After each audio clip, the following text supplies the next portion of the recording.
একের পর এক ধর্ষণের জন্য বিচারহীনতার সংস্কৃতিকে দায়ী করলেন শায়ক আহমদুল্লাহ। মাগুরায় ৮ বছরের শিশু ধর্ষণের ঘটনা নিয়ে ক্ষুব্ধ প্রতিক্রিয়া ব্যক্ত করেছেন জনপ্রিয় ইসলামী বক্তা ও সামাজিক সাহায্য সংস্থা আস-সুন্নাহ ফাউন্ডেশনের চেয়ারম্যান শায়ক আহমদুল্লাহ। বারবার এই ধরনের পৈশাচিক ঘটনার পুনরাবৃত্তির জন্য বিচারহীনতার সংস্কৃতিকে দায়ী করেছেন তিনি।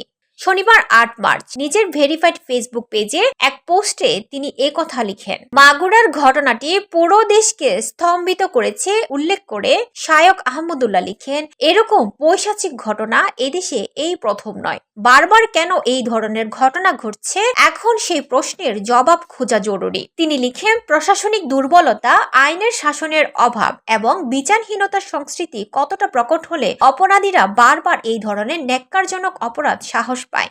অপরাধীরা জানে এ দেশে টাকা দিয়ে সব ম্যানেজ করা যায়, তাই তো অপকর্ম করার আগে তারা একবারও ভাবে না। পোস্টের শেষে তিনি লিখেন, যুগ যুগ ধরে চলে আসা ভঙ্গুর আইন ও বিচার ব্যবস্থার কারণে এই যে অপরাধগুলো ঘটছে, এর দায় আসলে কে নেবে?